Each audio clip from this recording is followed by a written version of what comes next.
Three, two. Hi, I'm Tommy Jackson with First Note Entertainment, and we are turning into Danaya Azure Radio Station, and I cannot wait to get to know you better.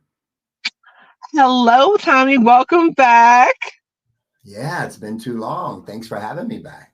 Absolutely. So this is Tommy Jackson, the owner of First Note Play.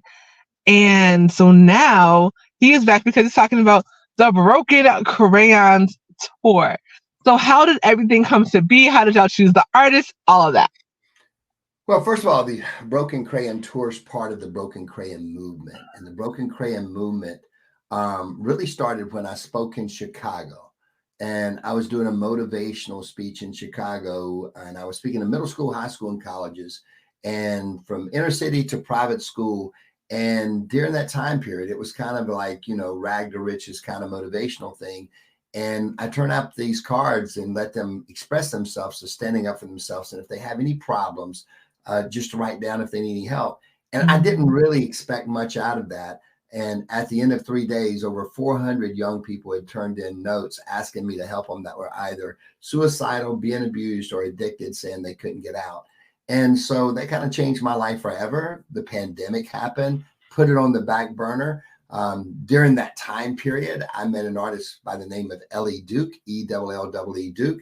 She had a song called Broken Crayons, and I really was just led by that song. We put another partnership together. We opened up a record label for her outside of First Note. And we've been doing her artist development career, but part of that is to go out across America and tell people that you may be broken, but you can still color. So the Broken Crayon movement we do in schools for free, and then we do concerts to be able to finance everything. And so my concerts have always been multiple artists, multiple genre. I've sold out over 250 shows in a row. And the pandemic took that off the shelf, and we're bringing that back out January the 6th, 2024 in Santa Rosa Beach, Florida. That is amazing. And I've gotten to speak to Ellie Duke when we were on Clubhouse. I've interviewed Brandon before. Like, you have such a beautiful lineup. I definitely hope that you guys can come back once the tour is over and talk about your experiences and where you're going to go next and all of that. So what made you decide to start in Sarasota, Florida? Well, Santa Rosa Beach is where I live, and we had a club down here called First Note Play, and it was a music hall, First Note Music Hall, and we brought in developing acts. That's what we're known for. We find the notes first, and we had over 16 artists to kind of break from there at different levels, and that kind of started that whole movement. So it's my home base. I got a big following here. And so it just seemed like the right place to start the new company. And it was always Rising Star Roadshow up until now. And we just felt like the branding was right to partner with Ellie. We felt it was the right thing to do for her career as well, to go out and develop herself, from the ground, kind of the ground up. And we've been offered major label deals, and we've turned them down at this point. We don't know what the future holds, and we want to build her career kind of one super fan at a time. And the way to do that is to build our own tour. So we're financing the whole tour. So talk about the whole super fan thing and what that whole process looks like. Well, I mean, right now, if you're an independent artist, it's super hard to be financially okay. I mean, it's just that simple. And so you look at Spotify, and 1 million streams on Spotify pays us collectively to buy between everybody involved less than $4,000 a song. And you look at, the Instagrams and the TikToks and all those things. The contracts that are being offered on there, I'm just not really comfortable with at this particular time. We've not seen a contract that we're willing to sign. And so one way that you can build your fan base, and one way you can monetize, is you can do smaller shows that are more intimate, that people get to connect to you and become a super fan. So we use a Patreon account for her, and we also use her website, and we also use her social domains to draw attention to hopefully coming in and being a member of her fan club. And that's kind of a going movement that a lot of indie artists are doing. And you could typically you're going to make about $100 a year off of a super fan. And so at the end of the day, You got to provide them that kind of, that kind of enjoyment, that kind of connection, that kind of family. But if you can do that, then you don't need millions of fans. If we can get her to 10,000 super fans, then we can make a very strong economic impact for her and her family, as well as get her to that next level of contract negotiations. Absolutely. And Tommy Jackson, owner of First No Entertainment, is my guest here back on Danaya Azure Radio, talking about the Broken Crayon tour. So when it comes to Brandon, talk again about how you found amazing talent. Well, I mean, we find talent everywhere. I get about, because we own First Note Play, which is a sync licensing agency where we do a lot of music for film and TV. I get about 1,000 songs in a month from different artists, multiple genre from all over the place. But during the pandemic, we found ourselves on this app, which is where I met you, called Clubhouse. And it's an amazing social audio media app. And on there, I would be doing these contests just to try to discover artists during the time period where we couldn't go to LA anymore. We couldn't go to New York anymore. So we're bringing them into us in this social audio app. And Brandon Jarrell came in one day and I heard one of his songs. Over the time period, I started hearing more and more about what he was doing and more about, who he was as a person. And he's from Jersey. He's a Jersey boy. He's this amazing R&B singer, great songwriter. And so I believe in mentoring young up and coming artists. And we don't do a lot of developmental stuff in the artistry world these days. And I still do. And so he's kind of one of the people that I've got my eyes on and moving on up. He's not officially with First Note as far as signing. We write together, we produce together. He helps us in film and TV. And he will definitely be at the show as one of the artists. Definitely. Yeah, he is absolutely amazing. Such a beautiful spirit and so incredibly talented, for sure. So after Sarasota, what is the next stop on the tour? Santa Rosa Beach, not Sarasota, Florida. That's totally different South Florida. We're in Santa Northwest Florida.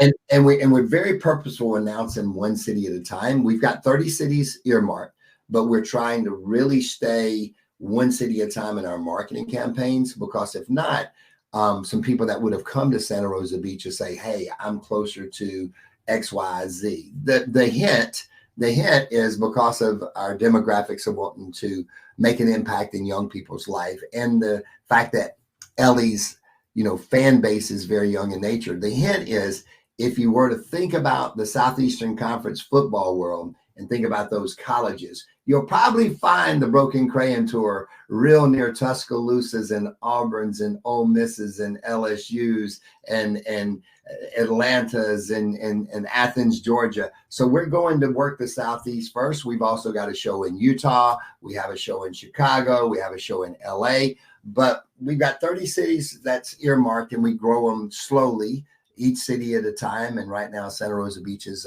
kind of the only apple we can eat right now. But I will say that tickets are going super, super well. It's being well received. We've got a lot of interview stuff. I got several radio things coming up tomorrow. And so it's now just getting momentum. And when we start a new movement like this and a new company like this, I believe in starting small and getting big. Before the pandemic, this was all done under First Note, and we were selling out 600 to 1,000 seaters, which is a lot for independent artists. Our sweet spot is 300 to 500 right now, and we will have more than 500 tickets sold for this event as of this week. So it seats 750, so there's still seats out there available for anybody that's near us, Panhandle of Florida.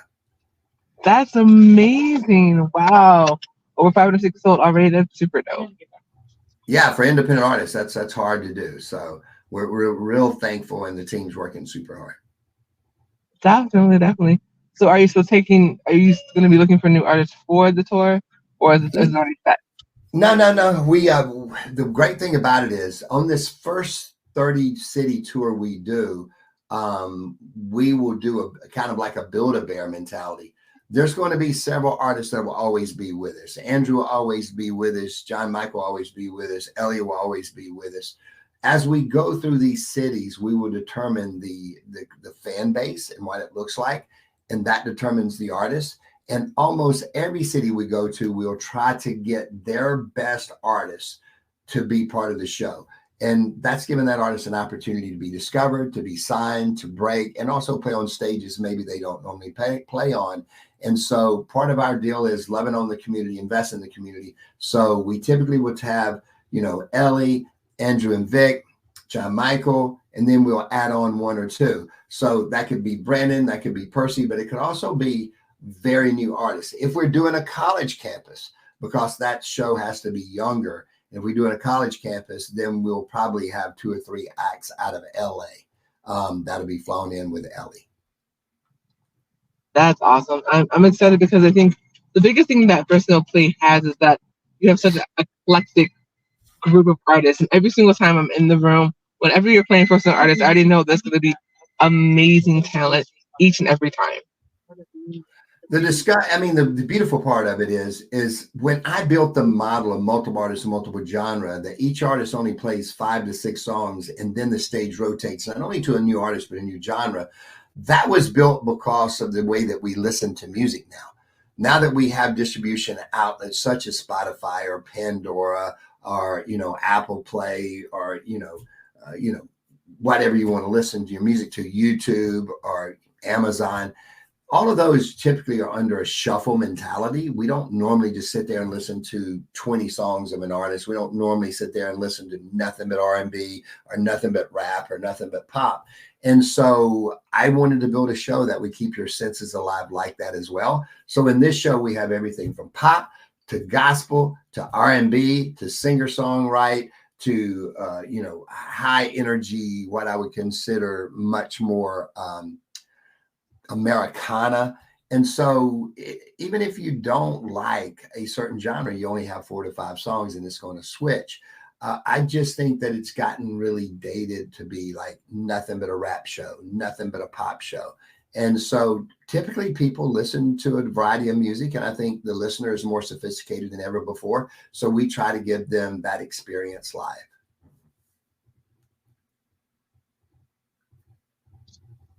Definitely. That's so important to give people a different kind of sound.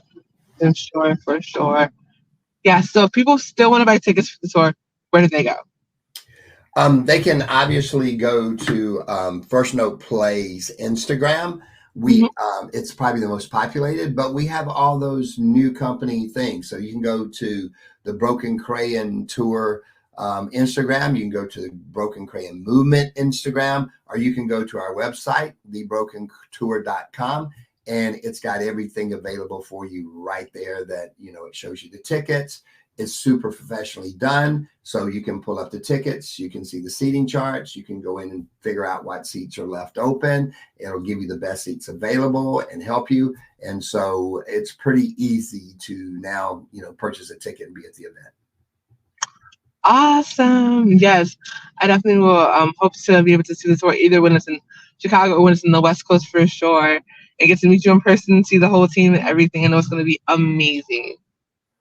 It is. I mean, each show is going to be different, and that's what I love building shows for. And so it's about tension release. It's about a performance. It's definitely not just a concert. It's not just music. The show happens when you get out of your car, and it happens all the way through till you get back in your car. So it's more than a show. It's a musical experience that has a powerful message behind it. Beautiful, beautiful. Thank you so much. It's a pleasure to see you and hear about all the phenomenal things that you're doing. Well, always a pleasure to be here, Danaya, and you do such a good job. And again, for you people out there that are not used to First Note, hopefully you get to discover us. And Danaya Azure Radio is a place that we'll always call home. So, yes, most definitely. You guys will hear all of the artists that are playing on the Broken Crayon Tour right here on Danaya Azure Radio, for sure. As a matter of fact, after this interview, you hear a couple of songs that you guys are going to get to enjoy live. So enjoy. Awesome. Thank you so much. Thank you.